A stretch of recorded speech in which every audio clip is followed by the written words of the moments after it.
उनके लिए मेरे को 2 मिनट बोलना है। आप लोग कृपया जो शास्त्री बन गए हैं उनके लिए भी और जो बनने वाले हैं उनके लिए भी। आदरणीय बजाज जी,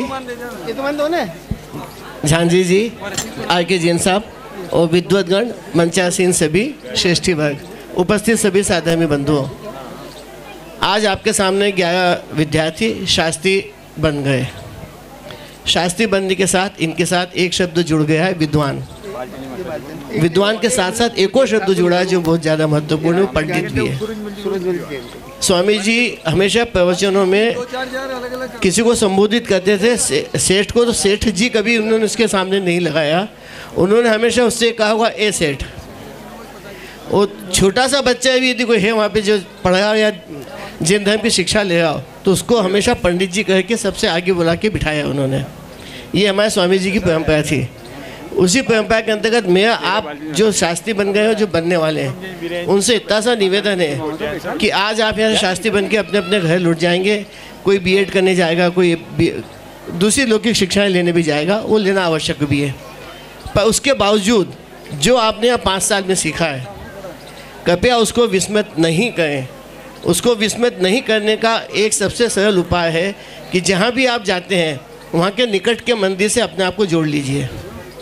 यदि आपने उस मंदिर से अपने आप को जोड़ के वहाँ पे कुछ भी बच्चों को पढ़ाना चालू किया या कुछ आपने प्रवचन श्रृंखला चालू की या कोई शिक्षा चालू की या कोई प्रश्नोत्तरी चालू की, तो आप अपने स्वाध्याय से भी जुड़े रहेंगे और लोगों को भी जोड़ सकेंगे। समाज आप सबको विद्यार्थी बनाने में जो अपनी पूंजी लगाता है, पैसा लगाता है, वो इसी कल्पना से लगाता है कि जो विद्यार्थी हमारे तैयार हुए हैं ये जैन धर्म की पताका को आगे बढ़ाते रहेंगे।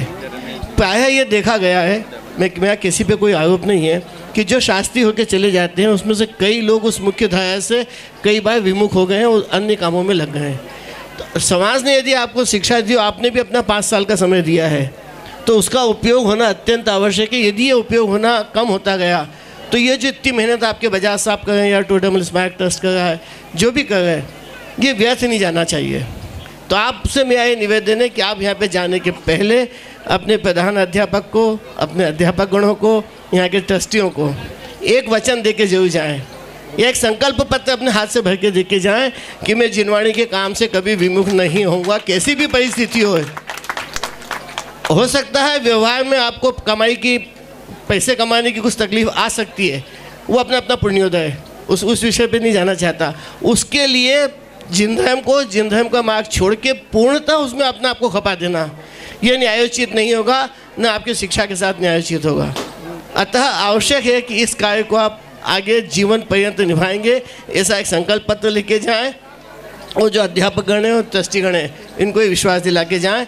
इतनी ही आप लोगों से मेरी अपेक्षा है। आप बच्चों को पढ़ाएं, बड़ों को पढ़ाएं, बूढ़ों को पढ़ाएं, जिसको पढ़ाना पढ़ाएं, स्व का भी अध्ययन करें।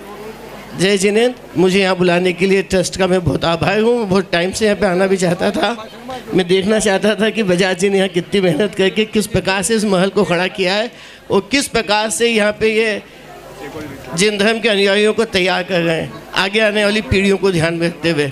बजाज जी का, उनके ट्रस्टियों का, प्रदीप जी का, अध्यापकगण का, दोनों अध्यापक आपके सामने हैं, आचार्य भी हैं, उपाध्याय भी हैं, उनको भी मैं यहाँ पे मिलना चाहता था। मुझे यहाँ बुलाने के लिए बहुत बहुत धन्यवाद, आभार। इसी प्रकार से जिनवाणी की प्रभावना चलती है, हम लोग इस मार्ग पर आगे चलते हैं। इस उद्बोधन के साथ सभी को जय जिनेंद्र, जय जिनेंद्र। मिनट में लेना चाहता हूँ।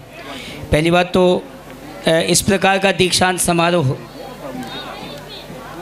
महाविद्यालय क्षेत्र में इतना उत्साह, इतना सुव्यवस्थित पहली बार देखा है। शायद ही इस प्रकार के कार्यक्रम अन्यत्र व्यवस्थित होते हों। इसके लिए भाई साहब प्रेमचंद जी, रतन जी, धर्मेंद्र जी, सौरभ जी और ये जो पूरी टीम है वो बधाई की पात्र है। जो विदाई लेकर के जा रहे हैं उनको हमारी शुभकामनाएं हैं। एक अच्छी सलाह मैं यहाँ देना चाहता हूँ, अगर भविष्य में आजीविका के लिए कार्य क्षेत्र चुनना है तो शिक्षा का कार्य क्षेत्र इतना अच्छा है जिससे जुड़ कर के आप अध्यात्म और तत्व प्रचार के लिए पूरा का पूरा समय आप दे सकते हैं। इसके अलावा कोई ऐसा क्षेत्र नहीं है जिसमें आप विशेष समय दे सकें। कोई निजी व्यापार करता है वो अलग चीज़ है, उसका आपका स्वामित्व रहता है। जो ये प्रशासनिक वाले मार्ग है अथवा अन्य, वो अपनी योग्यता और रुचि के ऊपर निर्भर करता है, वो अलग चीज़ है, मैं उसकी बात नहीं करता हूँ। किंतु शिक्षा का क्षेत्र ऐसा है जिसमें आप 5 घंटे नौकरी करने के बाद पूरा समय तत्व ज्ञान प्रचार प्रसार की मैं स्वयं उसके लिए अनुभूत हूँ। मैं किसी भी समय छुट्टियाँ दे करके और किसी भी कार्यक्रम में आ जाता हूँ। एक हमारे शास्त्रीय विद्वान मुझसे मिले थे, कोटा के ही थे। मुझसे मैंने पूछा कि भाई क्या करना है? बोले मैं ट्रेन में टीसी बनने की प्रतियोगिता में शामिल होना चाहता हूँ। ट्रेन में टीसी बनते ना, टीटी, हाँ, टिकट ट्रेवलर या टिकट कलेक्टर। मैंने कहा भैया तुम ट्रेन में भटकते रहोगे, क्या तत्व ज्ञान का प्रचार प्रसार करोगे? तो यदि संस्था ने कुछ आपके लिए किया है उसका प्रतिदान सबसे अच्छा ये है कि आप शिक्षा से जुड़ें, दूसरों को भी नैतिकता की शिक्षा दें और आध्यात्म की शिक्षा दें। बहुत बहुत धन्यवाद, शुभकामनाएं। मैं भी 2 लाइनें, केवल कुछ नहीं बोला, केवल 2 लाइनें बोलना है। अंतिम वर्ष वाले जो जा रहे हैं, चंद्र तुम्हें दे मुक्त ज्योत्सना, चंद्र तुम्हें दे मुक्त ज्योत्सना, सूर्य प्रकाश अनूठा, ताकि दिख पड़ बंचक जग में क्या सच है क्या झूठा, ताकि दिख पड़ बंचक जग में क्या सच है क्या झूठा।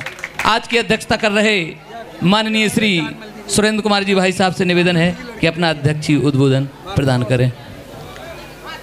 सम्मानित मंच, अति सम्मानित हमारे धर्म प्रेमी बंधु, माता और बहनों, अध्यक्ष जी भाषण रतन जी ने कहा कि 2 शब्द बोलिए, तो मुझे ऐसा प्रतीत होता है कि जब अध्यक्ष बोलता तो सभी लोग समझ जाते हैं कि अध्यक्ष क्या बोलेगा। इसके बाद जब आभार प्रकट होता है तब आभार भी सभी लोग समझ जाते हैं कि क्या आभार देंगे, इसलिए पब्लिक अपने आप चली जाती है। लेकिन परंपरा रहती है कि अध्यक्ष को कुछ बोलना पड़ता है, तो मैं ज़्यादा तो नहीं बोलूँगा।